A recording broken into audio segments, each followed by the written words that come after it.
Thank you, Jeffrey.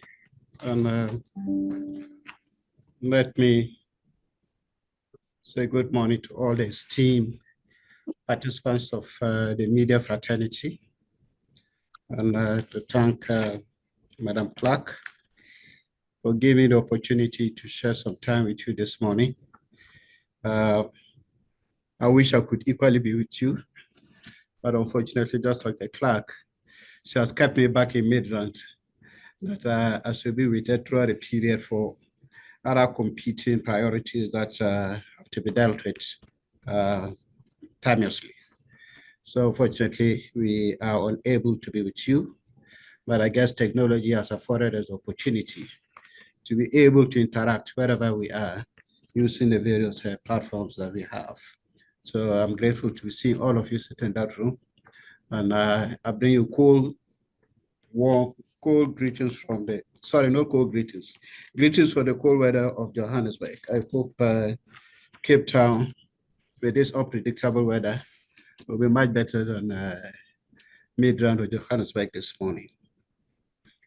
My presentation is simply to give you an overview, a general overview of the Pan-African Parliament. Fortunately, the clerk has made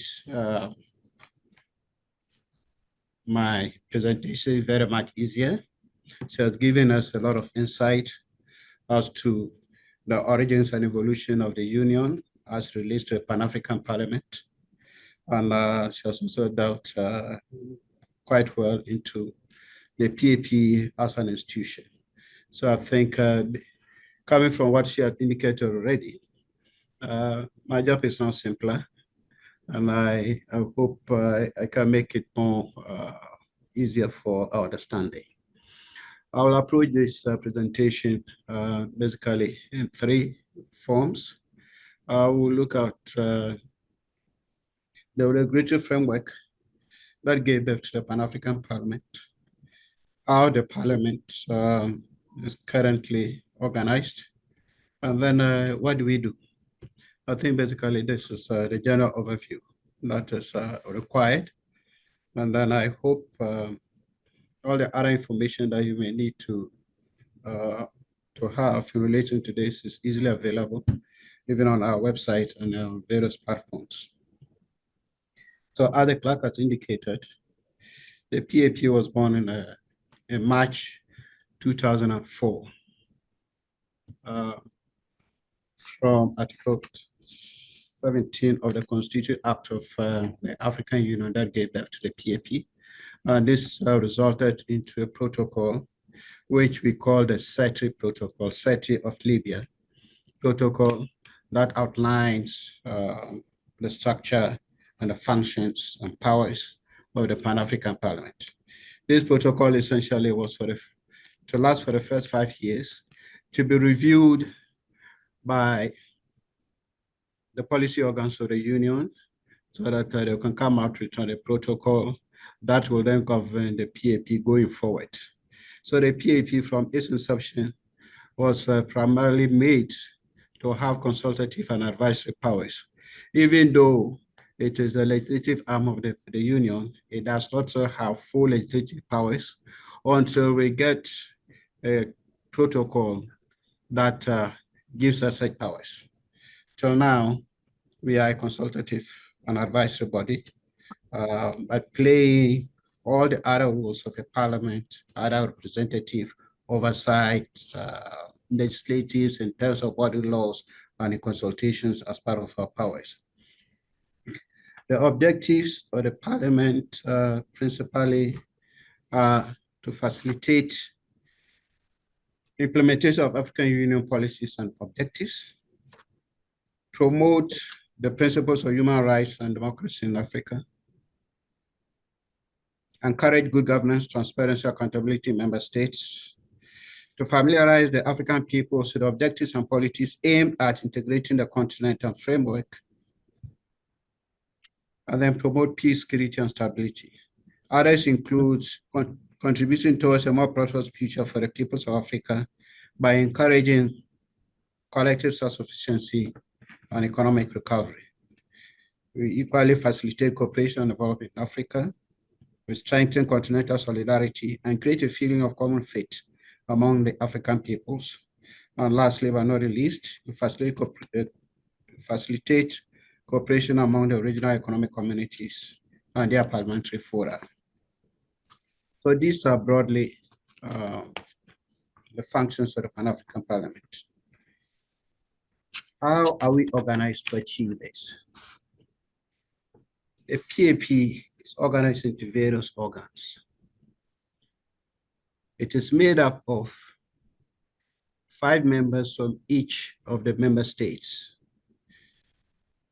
So each member state contribute 5 members from their existing national parliaments or deliberative organs. And in given that these members, they take into consideration the political dimensions in their respective countries to make sure that the group of 5 are representative of the political colors in their country.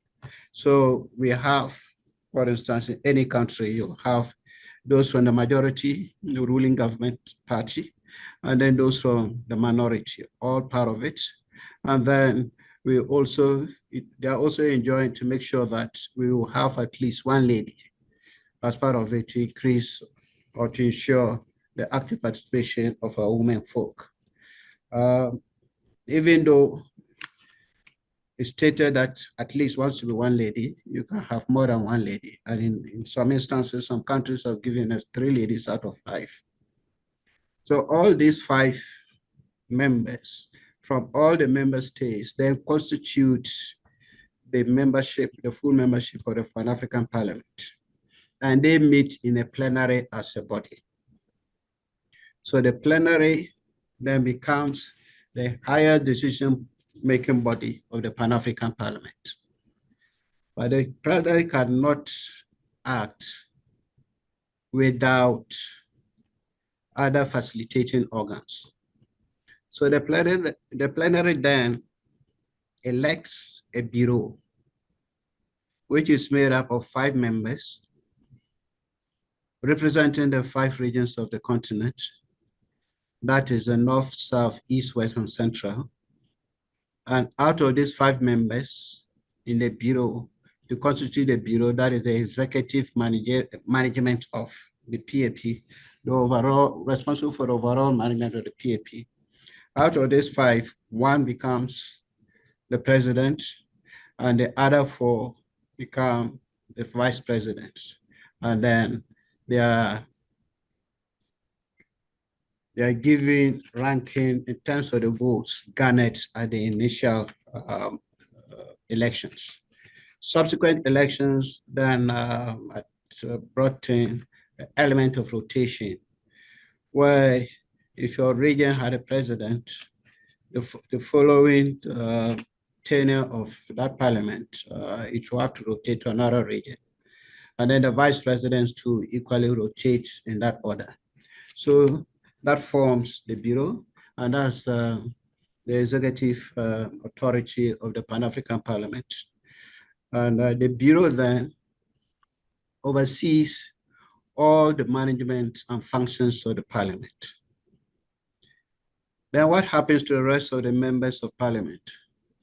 The rest of the members of parliament also fall into their respective regional caucuses.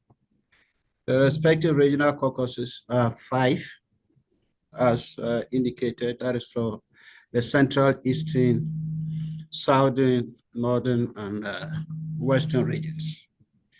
And in these caucuses, they are just a facilitating body to enable the PAP to work, taking into consideration the interest and representation of all the regions to be effectively involved in the activities of the PAP. So actually, these regional caucuses are enabling bodies that provide the members and guide the members and allocate them to respective committees to work within. Now, the work of the parliament is actually done at a committee level. So the PAP, the members are divided or assigned based upon their own interests and as allocated or assigned to or as assigned by their respective regional caucuses to 11 thematic permanent committees. So the PAP then have 11 permanent committees. These committees cover the broad range of human activity within the continent, ranging from health to education to finance to agri, anything that touches human activity and upliftment and support human existence. They're covered onto those various thematic areas. So we have those 11 committees, and each member then belongs to one of those 11 committees.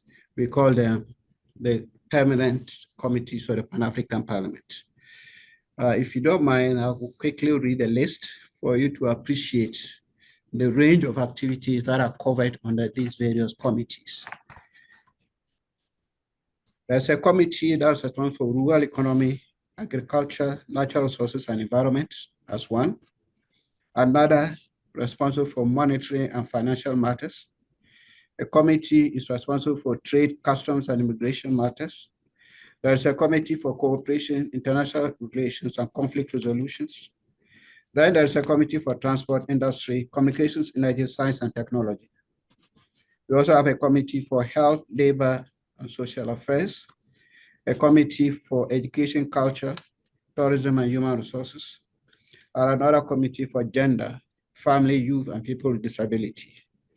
Then we have a committee on justice and human rights. And the last but not the least is a committee on rules, privileges, and discipline. These are the permanent committees for the Pan-African Parliament from inception. However, through evolution, it became necessary that the PAP should be able to oversight certain critical issues relating to administration and finances, from its internal issues and to the broader union issues. And for that matter, there's a committee on audit, committee on administration and audit. We call it, in short, CAPA. So, and another committee was added in the process during the evolution of the PAP to date. So these stands are the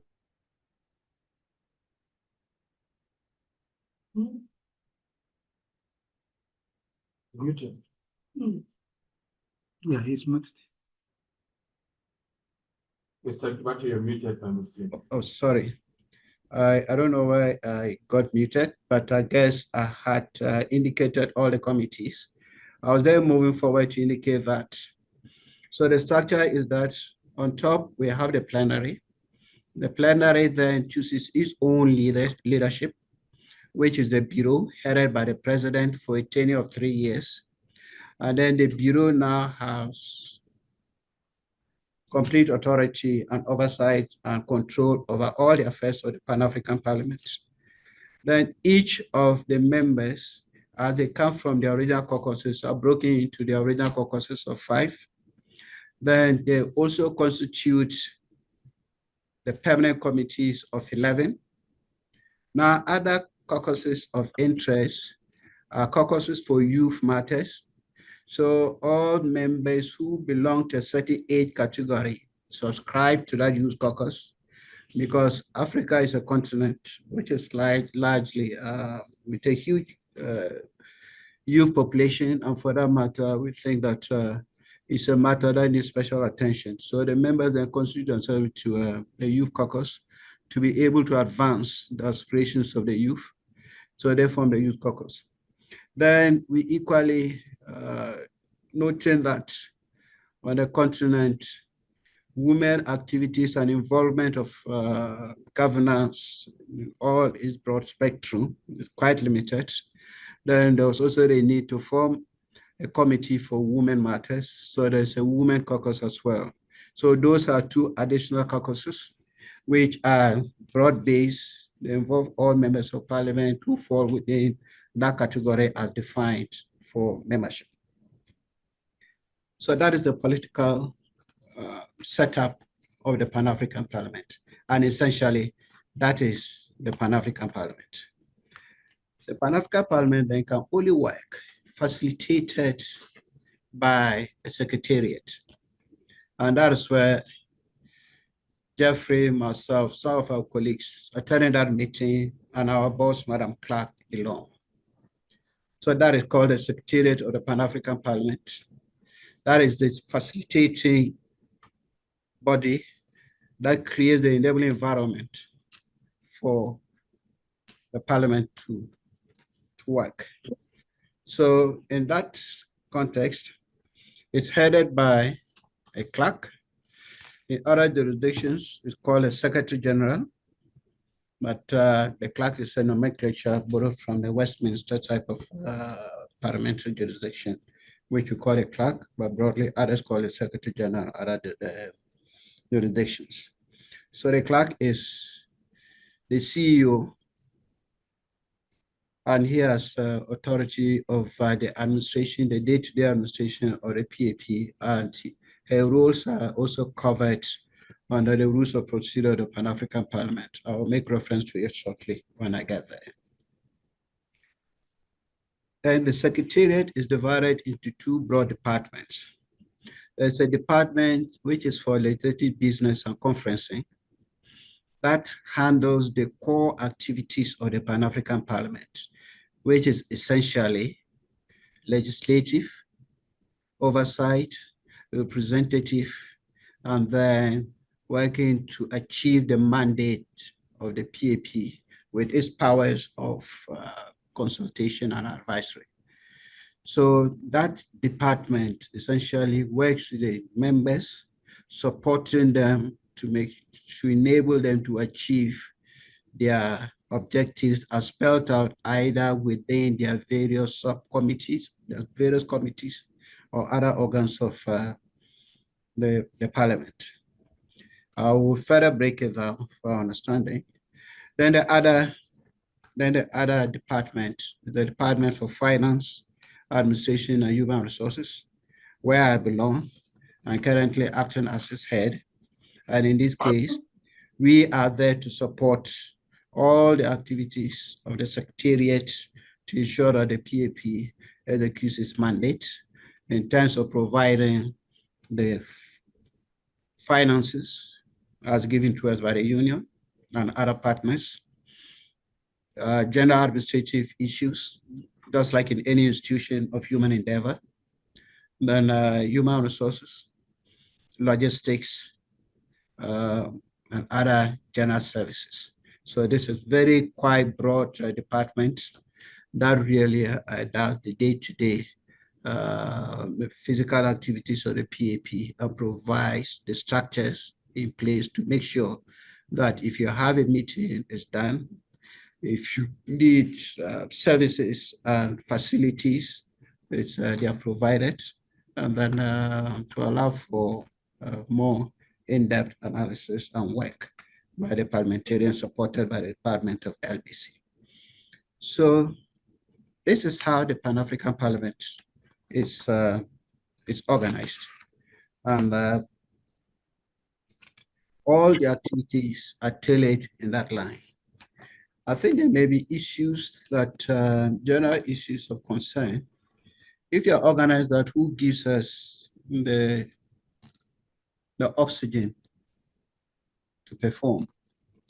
The oxygen literally has to do with the facilities and the resources. The PAP is presently headquartered in Midrand, in Gallagher Estate.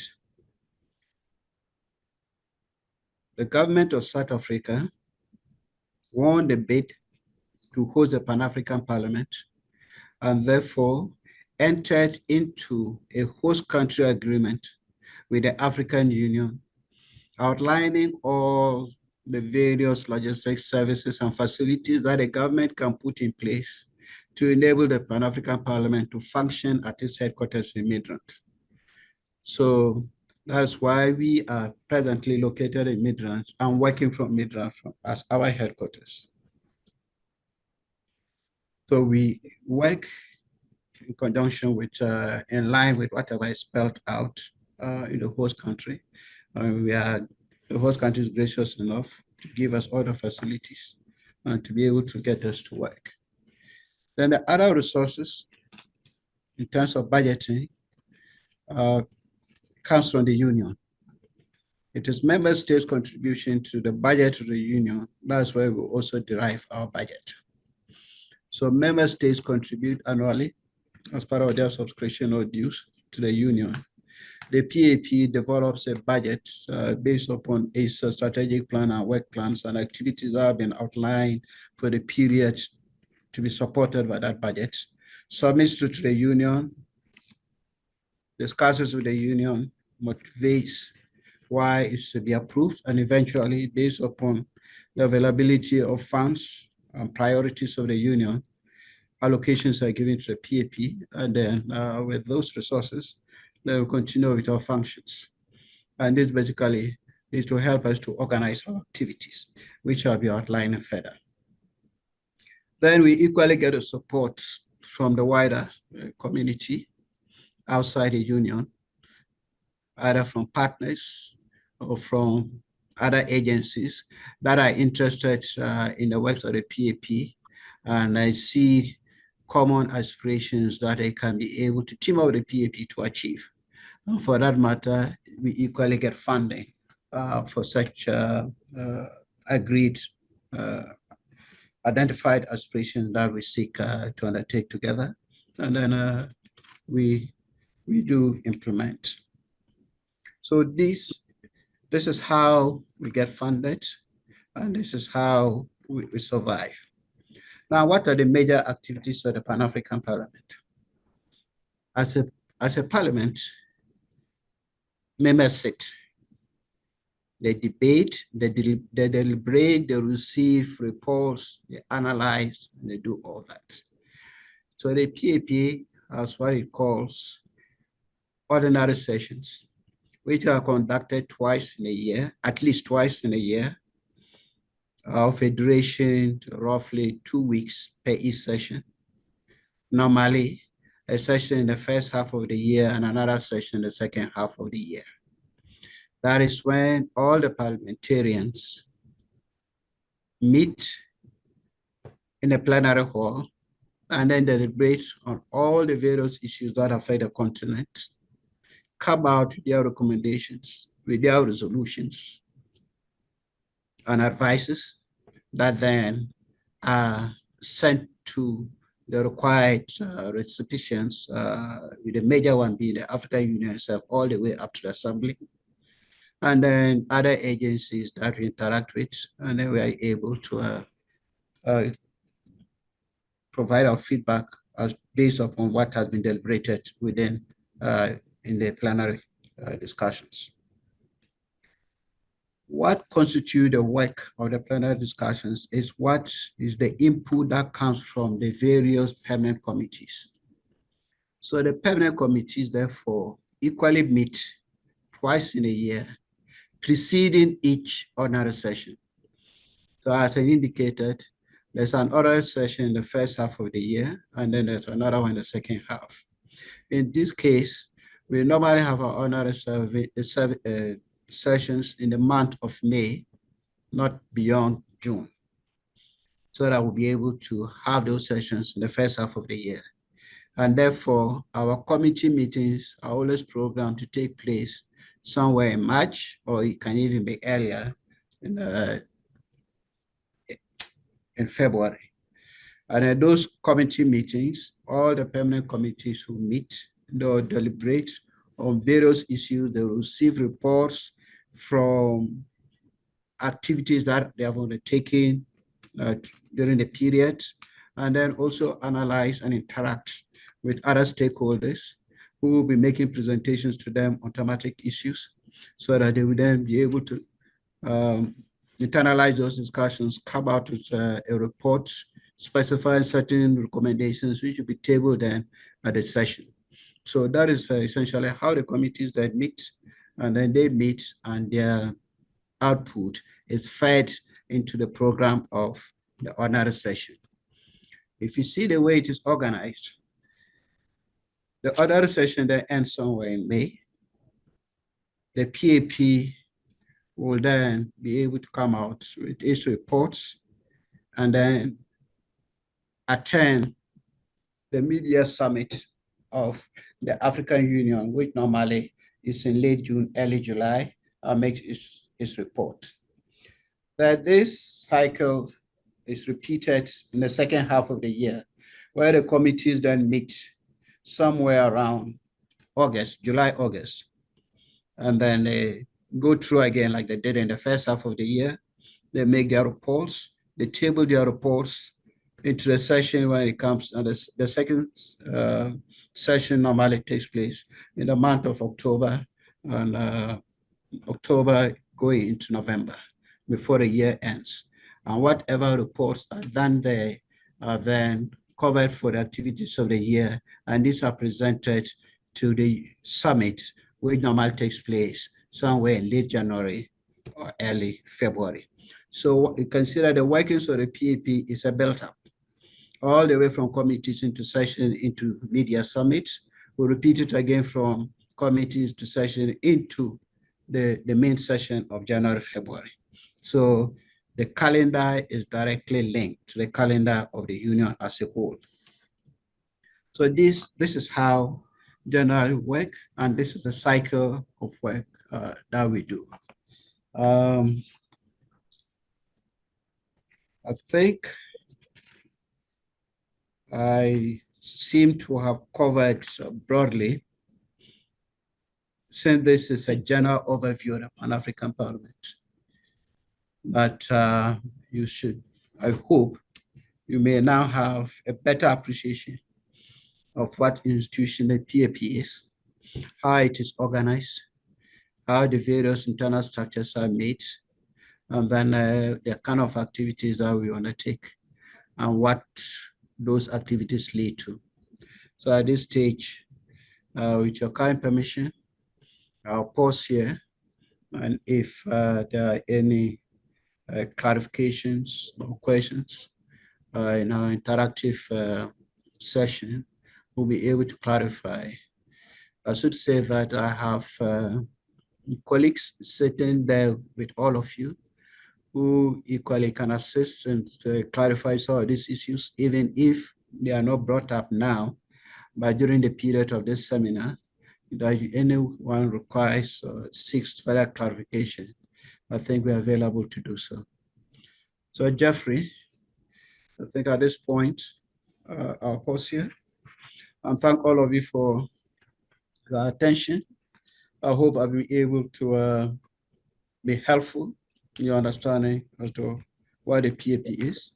And I also want, as a way of concluding, to join the clerk in wishing all of you a very good time together, and that we hope you become part of the PAP and we'll see more of you. Thank you very much.